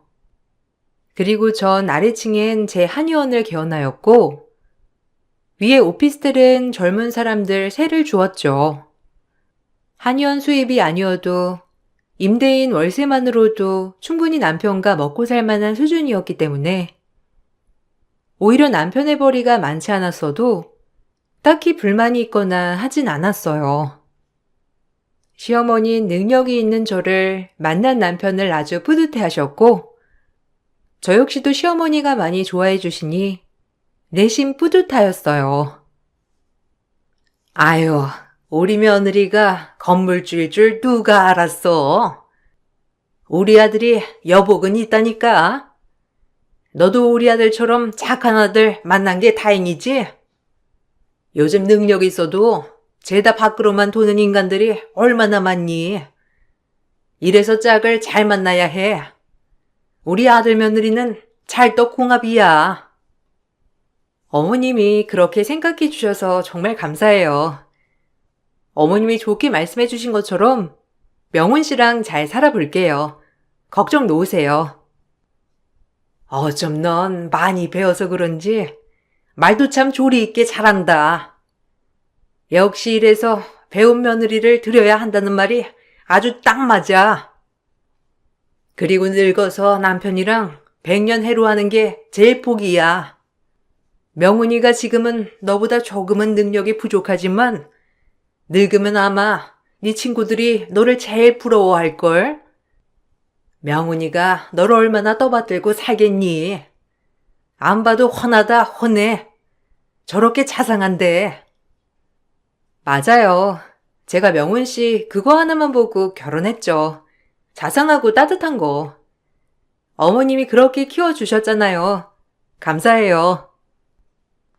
시어머니 또한 저를 참 마음에 들어 하셨고, 순탄할 것 같았던 저의 결혼 생활이었지만, 애로사항이 발생했고, 그건 바로 그렇게 희망차게 잘 될 거라고 큰소리치던 남편 사업이 순식간에 엎어지고 말았어요. 동업자 친구가 사업에 발을 빼게 된 것인데, 말이 사업이 엎어진 것이지, 따지고 보면 남편은 순식간에 백수가 된 거예요. 딱히 사업을 할 때도 벌이가 넉넉하진 않았지만, 그래도 출근과 퇴근이 정확했기 때문에 그나마 규칙적인 삶을 살았었는데, 백수가 되니 그러지 않았습니다. 어려서부터 매우 바쁘고 치열하게 살아왔던 저였기 때문에 처음엔 그런 백수 남편에게 이질감이 들었지만 그래도 응원해 주었어요. 이 사업 엎어야겠는데? 그 친구가 꼭 있어야 하는 사업인데. 그 친구가 이제 와서 발을 뺀다네. 이제 어쩌지? 당신이 원래 하던 일 해야지 뭐.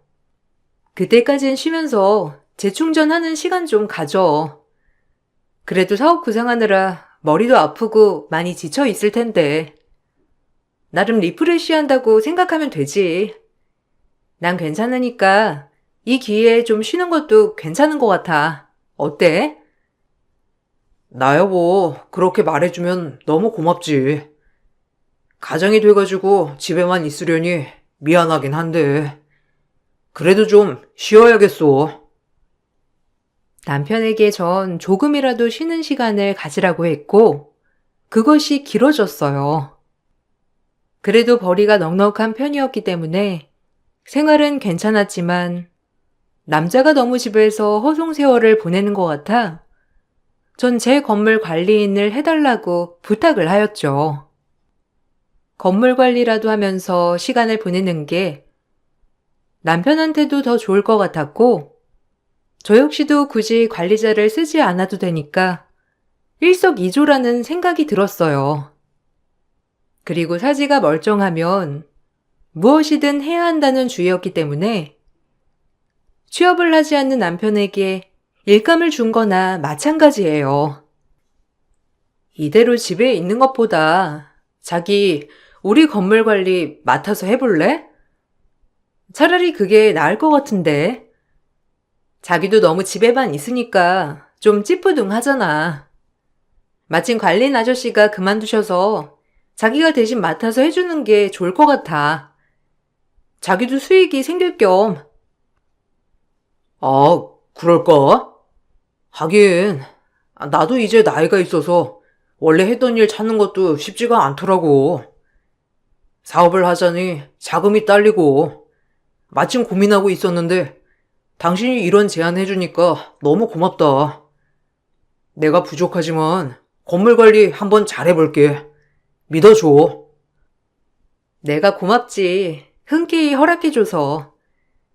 혹시라도 당신이 기분 나빠하면 어쩌나 했는데 좋게 받아들여줘서 너무 고마워. 남편에게 맡긴 게 잘한 일이라고 생각한 만큼 남편은 건물 관리를 열심히 했어요. 너무 인정이 많은 탓에 가끔 세입자들의 사정을 많이 봐주는 게 탐탁지 않았지만 이것마저 마음이 따뜻해서 그렇구나 라고 생각하는 날도 덜어 있더랬죠. 저에게 없는 따뜻함이 남편에게 있어서 그나마 다행이라는 생각도 들면서 한편으론 답답한 마음도 들긴 했답니다. 510호 또 월세 안 냈네? 자기 제대로 체크하고 있는 거 맞아? 지난달에도 그렇고 이번 달도 그렇고 이 사람은 보증금 깔 것도 없어. 내가 병원 신경 쓰느라 이런 거 하나하나 일일이 체크 못하니까 자기가 좀 체크 잘해야 할 것 같은데. 아, 대학원생인데 형편이 넉넉지 않나 봐. 힘들게 아르바이트해서 공부하는 것 같은데 월세 닥달하는 게 좀 그렇더라고. 주식하면 풀린다고 하니까 조금 기다려보자. 어차피 다른 사람들이 내는 돈도 있어서 딱히 마이너스는 아니잖아.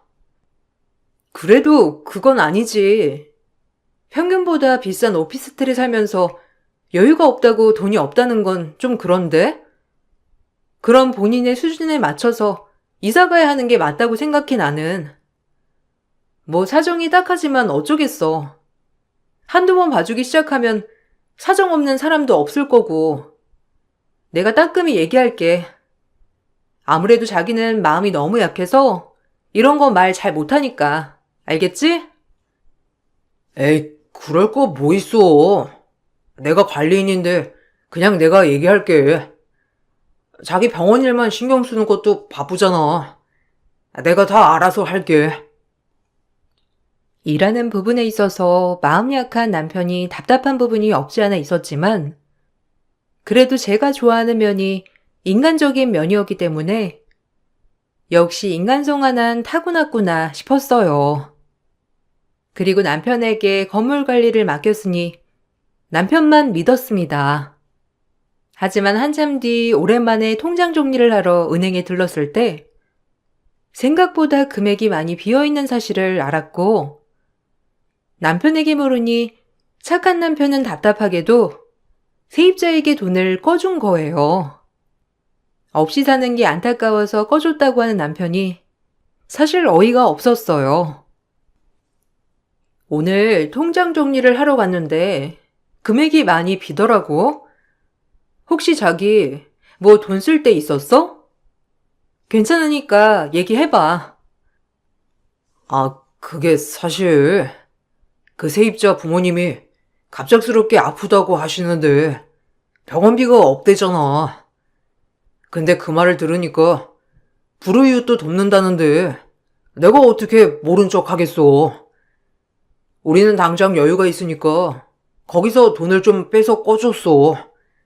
말했어야 하는데 미안해. 아, 여보, 이건 아니지. 물론 각자의 사정이 있다는 거 충분히 알겠어. 그래도 이건 내 명의 통장이고 부부 사이에 네 돈 내 돈 하는 건 아니지만 자기가 정 필요했으면 나한테 먼저 얘기하고 상의했어야 하는 거 아닐까? 좀 당황스럽네. 미안해. 빨리 수술비 결제를 해야 한대서 금방 갚는다길래 얼른 채워 넣으려고 했지. 내가 생각이 짧았어. 미안. 지난번부터 그 세입자 좀 문제가 많은 것 같네. 월세부터 시작해서 내가 만나볼게. 자초지종 좀 들어봐야 할 것 같아. 에이, 너무 그러지 마. 그 사람 아니어도 우리 충분히 먹고 사는데 지장 없잖아. 자기가 마음 좀 넓게 가져주면 안 될까? 그건 아닌 것 같아. 자선 사업도 아니고. 그리고 젊고 건강하면 일을 내서 어떻게든 헤쳐나가야지. 난 좀 그렇네. 남편의 핑계에 황당하고 이유를 직접 들어야 할 것 같아서 제가 세입자를 만나보겠다고 했어요. 제가 세입자를 만나보겠다고 하자 남편은 본인 잘못이라며 저에게 그러지 말라고 애써 부탁을 하였죠. 그리고 다신 그러지 않겠다고 하며 본인이 꺼준 돈과 밀린 월세를 받아온다고 하면서 가난한 학생 상처를 주지 않았으면 하더라고요. 남편이 이렇게까지 마음을 쓰여 하니 저 역시도 남편을 한 번만 더 믿어보기로 했고, 사실 이 문제가 아니더라도 병원 일로 바쁜 턱에 믿고 맡겨보기로 마음을 먹은 것이죠. 내가 많이 없이 살았어서 너무 감정이입했었나 봐. 아무래도 옛날 시절도 생각나고 마음이 안 좋아서 그랬지 뭐. 내가 알아듣게 잘 설명하고 돈 받아올 테니까 자긴 마음 쓰지 마. 괜히 나 때문에 번거롭게 해서 미안해. 자기 신경 쓰이게 하고. 또 그렇게 말하니까 뭐, 알겠어, 그럼. 자기가 좀 신경 써줘. 그리고 이런 부분 신경 쓰이지 않게 했으면 좋겠어. 부탁할게. 자기 마음 모르는 건 아닌데, 아무래도 힘들 때마다 계속 사정 봐주는 건 좀 아닌 것 같아서. 내 말 무슨 뜻인지 알지? 나 역시 없이 살았어서 그런지 매번 이렇게 그냥 다른 사람한테 부탁만 하면서 돈 해결하는 사람이 이해가 잘 안 가서 그래. 당연히 알지. 자기가 맨손으로 여기까지 오기가 얼마나 고생했는지. 그래서 나도 참 자기 보면서 늘 존경해. 아니야. 뭐 사람마다 사정은 다르니까. 그래도 매번 이러는 건 좀 아닌 것 같으니까 자기가 잘 좀 해결해줘. 믿을게. 그렇게 이 사건은 일단락 되는 듯 싶었는데, 하지만 그 이후 남편이 조금씩 변해간다는 사실을 알게 되었어요. 다정한 남편이지만 점차 집에 들어오는 시간이 늦어졌고, 누구와 그렇게 통화를 하는지 밤에 몰래 나가 통화를 하는 일도 다반사였어요. 그리고 일하느라 바쁜 제가 은행 일에 무지한 것을 알아서 그런지 그 통장뿐만 아니라 다른 통장에서도 돈이 조금씩 사라지는 일이 다반사였습니다. 매번 물을 수도 없고 해서 돈이 빠져나간 날짜와 금액을 일일이 체크하게 되는 나날이었고, 남편이 그저 저번처럼 숨기지 않고 이 돈을 어디다 썼는지 먼저 솔직하게 얘기해 주길 바랐죠. 이번에 적금 하나 들까 하는데 자기 수입으로 괜찮지? 아무래도 우리 이세도 만들어야 하니까 저금을 더 해야 할 것 같아. 그래 뭐 자기가 다 알아봤겠지. 알겠어. 그렇게 하자. 사실 일만 할 줄 알지. 이런 쪽엔 내가 워낙 무지하잖아. 그래도 당신이 알아서 척척 해주니까 너무 고맙네. 자기만 믿을게. 워낙 내가 병원 일도 바쁘고 하니까 잘 들어줘. 그럼 나한테 믿고 맡기기만 하면 내가 다 알아서 해주지. 자긴 나만 믿어. 내가 이런 거 하는 빠릿빠릿하니 기동차잖아. 그렇게 남편이 원하는 대로 해주었지만 조금 찝찝한 마음은 그대로였고, 오히려 통장을 더 늘리자고 하면서 저에게 저금할 것을 더 요구했죠. 일단 살짝 의구심이 들었지만 믿어보기로 했는데, 그러던 중 다정하던 시어머니와 남편이 점차 변하기 시작되었고, 저한테 그렇게 잘하던 남편과 시어머니는 점차 저를 홀대하기 시작했습니다. 저를 홀대하는 모습이 마치 어느 정도 본인들이 내 돈을 빼돌렸다 싶을 때쯤인 것 같았고, 그쯤엔 무려 통틀어 자그마치 6억이라는 돈이 제 통장에서 빠져나갔었거든요. 일일이 하나하나 남편이 빼돌린 돈을 계산해 보니 저 정도 금액이더라고요. 사실 이해가 가지 않았지만 혹시라도 개인 사업을 하고 싶어서 그랬던 걸까 하며 생각도 해보았는데 사업에 미련이 있던 남편이어서 저에게 말은 못하고 사업을 준비하고 있던 걸까라는 마음도 있었죠. 그렇지만 변한 모습은 이해를 하려야 할 수 없었어요. 여자가 아무리 능력 있으면 뭐하냐? 그래서 서방이 있어야지. 그러니까 넌 아주 복 받은 줄 알아라. 네가 그만큼 잘 되는 것도 우리 아들이 아내 손을 얼마나 살뜰히 보자 하니? 넌 내 아들한테 고마워해야 해. 솔직히 네가 인물은 없잖니. 우리 아들은 나가면 아주 다 장동건이니 뭐니 날린 거 너도 알지? 그나마 한쪽이 인물이 괜찮으니 너네 이세는 다행이다 싶어. 어머님, 지금 뭐라고 하신 거예요? 이 인물이야 훌륭한 건 알지만 저도 어디 가도 미운 얼굴은 아니라고 하는데요. 그리고 갑자기 왜 인신공격을 하시는지 의문스럽네요. 제가 뭐 어머님 기분 언짢게 한 거 있어요? 있으면 말씀 좀 해보세요. 한두 개인 줄 아니? 내가 그동안 말은 안 했다만 너 은근히 우리 아들 기눌리는 거 내가 모를 줄 알아? 진작에 명의도 딱딱 바꿔놨어야지. 남자가 살아야 집안이 사는 법이야. 그러니까 허튼 생각 말고 이젠 내 아들 보자 하려고 노력이라도 해라. 갑작스럽게 시어머니는 권위적인 모습을 보이셨고 단 한 번도 언급하지 않았던 제 외모에 대한 인신공격을 일삼았어요.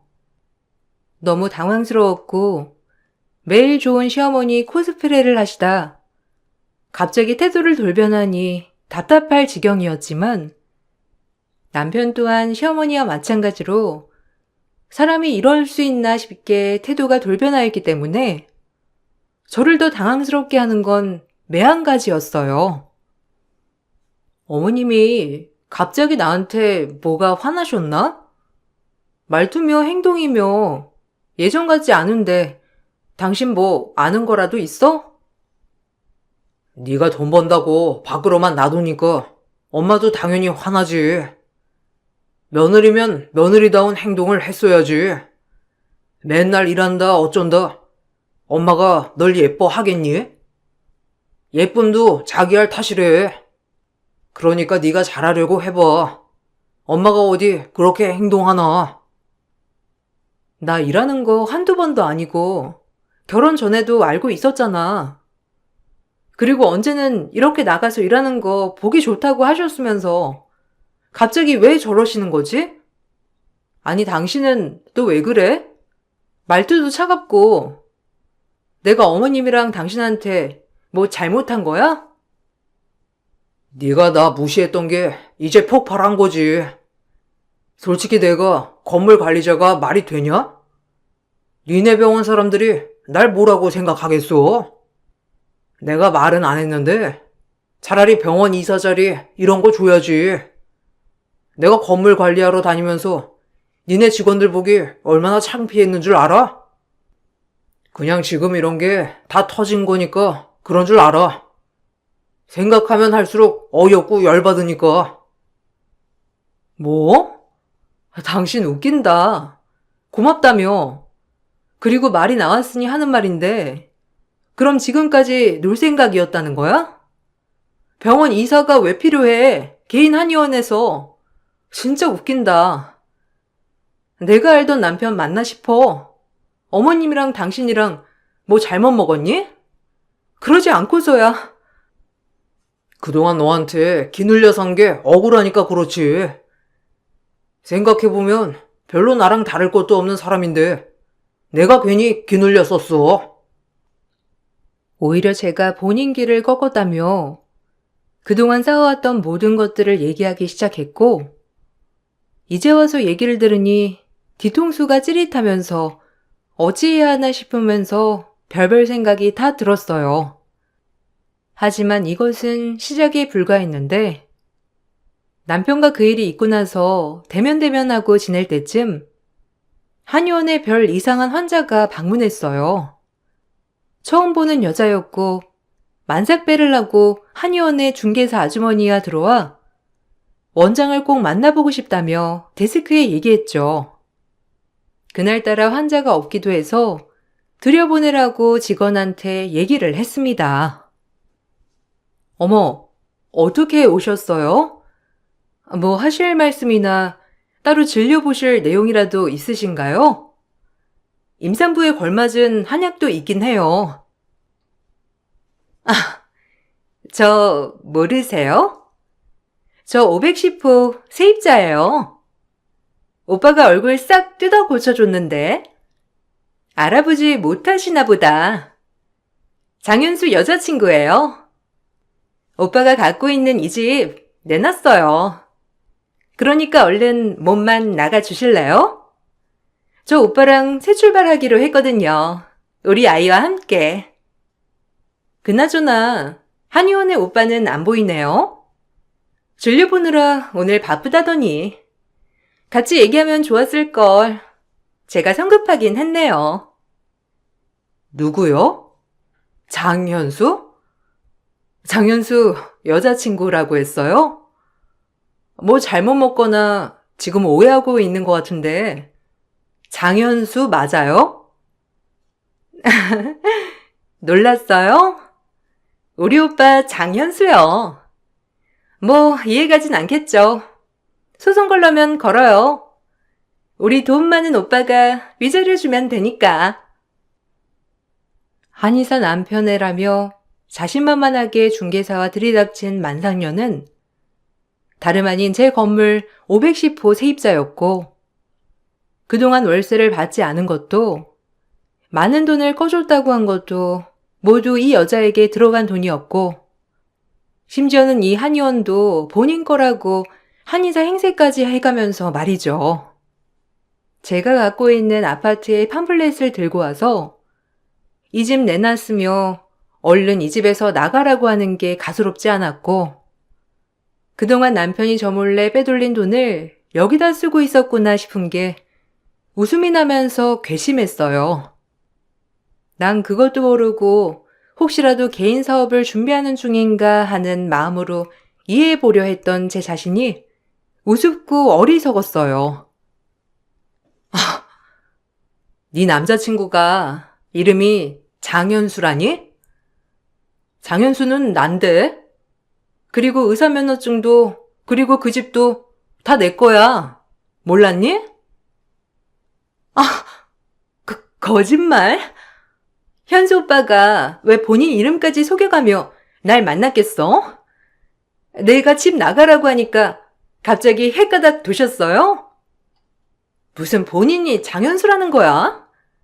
우리 오빠 이름이 장현수인데 괜히 지금 억지로 지었자는 거지? 거짓말도 가지가지 해. 내 이름이 좀 남자 이름이지? 네가 오빠라고 부르는 그 가짜 한의사 남자친구의 본명은 김명훈이란다. 그리고 한의사가 아니라 내 건물 관리인이고 그것마저도 백수라서 내가 하나 지어준 자리야. 뭘 알고 대들어야지. 이게 어디서 까불어? 그럼 강남 집은요? 오빠가 본인 명의라고 나한테 서류까지 보여주면서 말했는데 당신 지금 거짓말 하는 거지? 그래, 집 명의가 내 거라고. 내가 장현수라고. 말귀 못 알아듣니? 너 집도 건물도 병원도 다 없는 그지한테 속아서 임신까지 한 거야. 한의사 사무 될 줄 알고 신나 있었니? 그런데 어째? 다 내 건데. 네 발로 찾아와서 고맙다. 이제 시작해보자. 그럼 처음부터 모든 게 다 거짓말이라는 거야? 나 수술시켜주고 돈 주고 이런 돈들은 다 어디서 난 건데 그럼? 네 오빠 다 남의 돈으로 너 호강시켜줬나 보네. 아마 대가는 치러야 할 거야. 안 됐다 그 만삭의 몸으로. 애만 불쌍하지. 제 말을 들은 상간녀는 입이 떡 벌어지며 말을 잇지 못했고 그 모습이 어찌나 꼴같지 않던지 웃음이 나왔죠. 그리고 전 통장 체크를 시작한 날부터 남편이 빼돌린 돈의 체크리스트를 가지고 소송을 걸었습니다. 이혼 소송과 위자료 청구 소송, 그리고 횡령죄로 고발하였는데 사실 남편이 계속해서 돈을 빼간 통장은 병원에서 쓰는 법인 명의의 통장이었고 그곳에서 매달 돈을 계속 몰래 뺏어 썼기에 횡령으로 고발했어요. 제 눈엔 끼리끼리 멍청해 보였지만 남편은 상간녀 탓을 하면서 아쉬워했고 오히려 제 돈을 더 빼돌릴 수 있었는데 저 멍청한 상간녀가 일을 망쳤다며 말이에요. 그리고 같은 건물에 있으면서 버젓이 외도를 저질렀다는 게 정말 용서가 되지 않았고 최고의 복수를 다짐했습니다. 알아서 기다리면 다 우리께 되는 건데 멍청해가지고 그걸 못 참고 한의원에 찾아가서 행패를 부려? 그러니까 네가 그렇게밖에 못 사는 거야. 다 넘어온 거였는데 왜 너 때문에 내가 고소를 당해야 하냐고. 이래서 여자 잘 골라야 한다니까. 오빠 말 다 했어? 나한테 이름도 속이고 직업도 속이고 집도 오빠 거라며. 나도 혼인빙자죄로 고소할 거야. 꼴값들 떠는 꼴이란. 금전적으로 여유 없는 당신을 선택한 건 나한테 최선을 다하고 무조건 다정했기 때문이야. 그런데 감히 당신이 내 뒤통수를 쳐? 절대 가만 안 둘 거야. 역시 없는 것들은 상종하면 안 된다니까 분수를 알아야지. 그리고 너 멍청한 건 답도 없다더니 어쩌니? 사기꾼의 애를 가져서. 하긴 너 같은 엄마 둔 애도 불쌍하다. 외도를 당당하게 여기는 너 말이야. 진작 빈티 줄줄끼리 만났어야 했는데 멀쩡한 사람 신세 망치고 니네가 무사할 줄 알아? 두고 봐. 어떻게 나오나. 아니 자기야, 내 말 좀 들어봐. 여자가 작정하고 꼬시는데 내가 그러면 어떡해. 자긴 남자가 아니라서 모르는 거야. 무슨 내가 먼저 꼬셔. 오빠가 먼저 관리비 면제해주고 찝쩍댔잖아. 이제 와서 발뺌을 하시겠다? 찝쩍 같은 소리 하네. 여보, 내 말 믿지? 내가 그동안 자기한테 하던 게 있는데 설마 나 내칠 거 아니잖아. 제발. 그래서 돈 빼돌리고 본색을 드러냈니? 네 인성 이미 들통났어. 니네 엄마도 마찬가지로. 두고 봐. 나 절대 용서 안 해. 전 상간녀에게도 소송을 걸었고 상간녀는 저에게 3천만 원을 배상하게 되었어요. 그리고 상간녀는 남편을 혼인빙자를 한 죄로 또 고소를 했는데 남편은 상간녀에게도 저에게도 고소를 당하고 진퇴양난에 빠지게 되었습니다. 본인 아들이 구속될 위기에 처하자 저에게 제발 합의해달라며 사정하는 시어머니였지만 막판에 저를 홀대한 모습이 생각나 용서를 해주지 않았어요. 어차피 용서를 해주면 반성은커녕 절대 변하지 않을 것 같은 마음이었거든요. 그리고 분명 막판에 절 홀대했던 것이 남편이 저와 이혼을 하고 제 뒤통수를 칠 거라는 걸 분명히 알고 계셨던 것 같아요. 본인은 절대 몰랐다고 하지만 갑자기 그렇게 변할 리가 없다고 생각했었고 제 돈만 생각했던 건 남편과 별다를 게 없다고 생각했어요. 그래도 한때는 사랑했던 사람인데 어떻게 이렇게 고소를 하니? 그리고 네 남편이 쓴 돈인데 뭘 그렇게까지 해? 내 뒤통수 치고 날 배신할 목적으로 돈을 빼돌린 건데 내가 어떻게 용서하죠? 집도 병원도 하물며 내 이름까지도 빌렸으면서 외도 저지른 게 당신 아들이에요. 그것도 내가 앉혀놓은 건물 관리자로 일하면서 내 건물 세입자랑 말이에요. 그 집에 들락날락거리면서 1층에서 진료하는 나를 보며 얼마나 우스웠을까? 절대 용서 안 해. 받은 대로 돌려줄 겁니다. 내가 그 여자애는 알아서 처리할 테니까 제발 다시 한 번만 생각해 주렴. 우리 아들은 너 없으면 지 앞가림도 못하는 애야. 그러게 진작 주책 파악했어야죠. 부린 대로 거둔 것이니 그리 알아요. 그리고 합의 얘기 꺼낼 거면 그럴 일 없으니까 찾아오지 마요. 그리고 분명히 당신도 알았겠죠. 당신 아들이 내 뒤통수를 칠 거라는 걸. 그럼에도 뻔뻔하게 몰랐던 신용. 대단하네요, 당신도. 난 몰랐다니까. 우리 아들도 분명 이유가 있었을 거다. 배신이라니, 뒤통수라니. 다 네가 정말 오해하는 거야.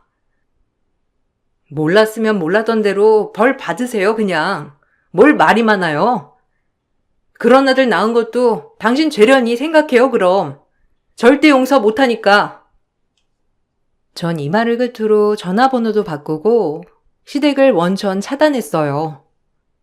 남편은 횡령죄와 혼인 빙자죄로 고소를 당했고, 또한 변호사님이 상담해 주신 것 중에 명의도용에 관련해서도 고소를 할 수 있다기에 추가로 명의도용에 관한 것으로도 고소를 했습니다.